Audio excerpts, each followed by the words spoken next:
शेषनाग की वर प्राप्ति और माता के साप से बचने के लिए सर्पों की बातचीत। शौनक जी ने पूछा, सूत नंदन, जब सर्पों को यह बात मालूम हो गई कि माता कद्रू ने हमें साप दे दिया है, तब उन्होंने उसके निवारण के लिए क्या किया? उग्र सर्वा जी ने कहा, उन सर्पों में एक शेषनाग भी थे। उन्होंने कद्रू और अन्य सर्पों का साथ छोड़कर कठिन तपस्या प्रारंभ की। वे केवल हवा पीकर रहते अपने व्रत का पूर्ण पालन करते थे।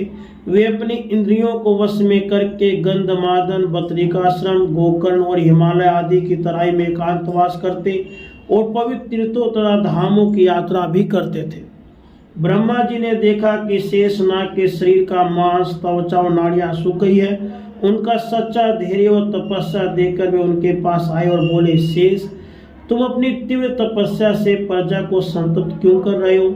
इस घोर तपस्या का उद्देश्य क्या है? कोई प्रजा के हित का काम क्यों नहीं करते? बतलाओ, तुम्हारी क्या इच्छा है? शेषनाग ने कहा, भगवान, मेरे सब भाई मूर्ख हैं, इसलिए मैं उनके साथ नहीं रहना चाहता। आप मेरी इस इच्छा का अनुमोदन कीजिए। वे परस्पर एक दूसरे से शत्रु के समान डाह करते हैं। विंता और उसके पुत्र गरुड़ और अरुण से द्वेष करते हैं, इसलिए मैं उनसे उबकर तपस्या कर रहा हूँ। विंतानंदन गरुड़ निस्संदेह हमारे भाई हैं। अब मैं तपस्या करके शरीर छोड़ दूंगा। मुझे चिंता है तो इस बात की कि मरने के बाद भी उन दुष्टों का संग न हो। ब्रह्मा जी ने कहा, शेष, मुझसे तुम्हारे भाइयों की करतूत छिपी नहीं है। माता की आज्ञा का उल्लंघन करने के कारण वे स्वयं बड़ी विपत्ति में पड़ गए। अस्तु, मैंने उसका परिहार भी बना रखा है। अब तुम उनकी चिंता छोड़कर अपने लिए जो चाहो वर मांग लो। मैं तुम पे प्रसन्न हूँ, क्योंकि सौभाग्यवश तुम्हारी बुद्धि धर्म में अटल है। तुम्हारी बुद्धि सर्वदा ऐसी ही बनी रहे। शेष जी ने कहा, पितामह, मैं यही वर चाहता हूँ, मेरी बुद्धि धर्म, तपस्या और शांति में संलग्न है। ब्रह्मा जी ने कहा, शेष, मैं तुम्हारे इंद्रिय और मन के संयम से बहुत प्रसन्न हूँ। मेरी आज्ञा से तुम प्रजा के हित के लिए काम करो। यह सारी पृथ्वी पर्वत, वन, सागर, ग्राम, विहार, नगरों के साथ हिलती डोलती रहती है। तुम इसे इस प्रकार धारण करो जिससे अचल हो जाए। शेष ने कहा, आप प्रजा के स्वामी और समर्थ हैं। मैं आपकी आज्ञा का पालन करूंगा। मैं पृथ्वी को इस प्रकार धारण करूंगा जिससे वह हिले डोले नहीं। आप इसको मेरे सिर पर रख दीजिए। ब्रह्मा जी ने कहा, शेष, पृथ्वी तुम्हें मार्ग देगी, तुम उसके भीतर घुस जाओ। तुम पृथ्वी को धारण करके मेरा बड़ा प्रिय कार्य करोगे। ब्रह्मा के आज्ञा अनुसार शेषनाग भूविवर में प्रवेश करके नीचे चले गए और समुद्र से घिरी पृथ्वी को चारों ओर से पकड़कर सिर पे उठा लिया। वे तभी से स्थिर भाव से स्थित हैं। ब्रह्मा जी उनके धर्म, धैर्य और शक्ति की प्रशंसा करके अपने स्थान पे लौट गए।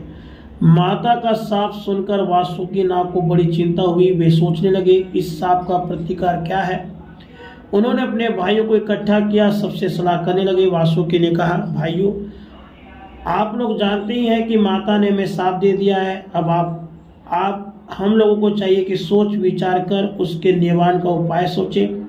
सब सांपों का प्रतिकार संभव, परंतु माता के सांप का प्रतिकार दिखाई नहीं पड़ता। हमें अब समय व्यर्थ नहीं गंवाना चाहिए। विपत्ति आने के पहले उपाय करने से काम बन सकता है। तब ठीक है कहकर सभी बुद्धिमान और चतुर सब विचार करने लगे। कुछ नागों ने कहा, हम लोग ब्राह्मण बनकर जन्मेजय से भिक्षा मांगे कि तुम यज्ञ मत करो। कुछ ने कहा, हम मंत्री बनकर ऐसी सलाह दे जिससे यज्ञ ही न हो पाए। किसी ने कहा, उनके पुरोहित को ही डसकर मार डाला जाए। पुरोहित के मरने से अपने आप यज्ञ रुक जाएगा। धर्मात्मा दयालु नागों ने कहा, राम राम, ब्रह्मत्या करने का विचार तो मूर्खतापूर्ण और अशुभ है। विपत्ति के समय धर्म से ही रक्षा होती है। अधर्म का आश्रय लेने से सारे जगत का ही सत्यानाश हो जाएगा।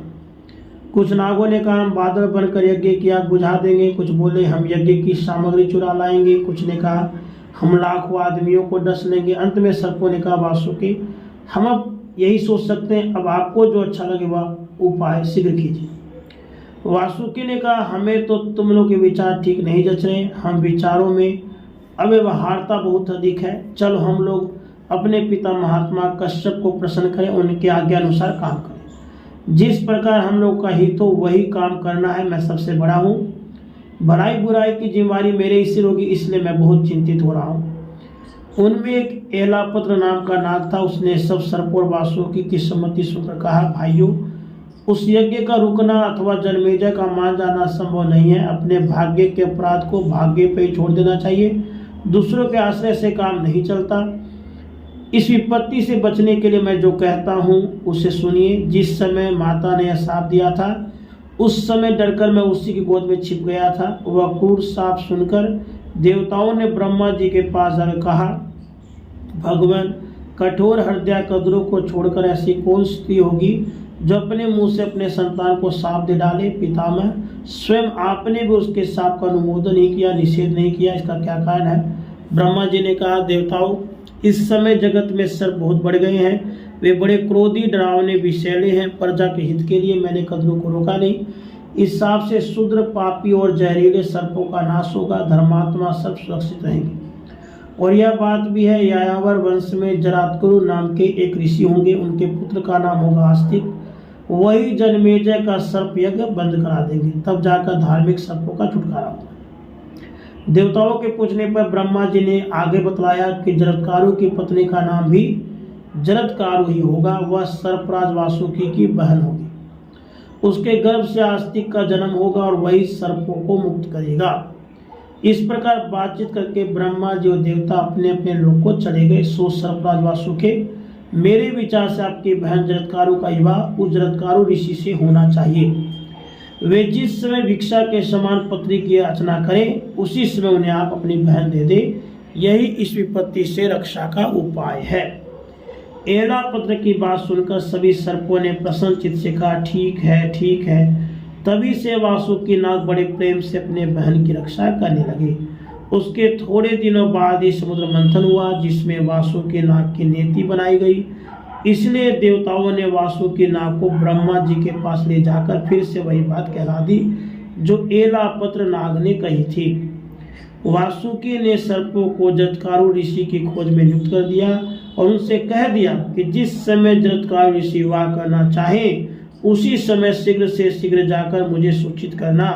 हम लोगों के कल्याण का यही सुनिश्चित उपाय है।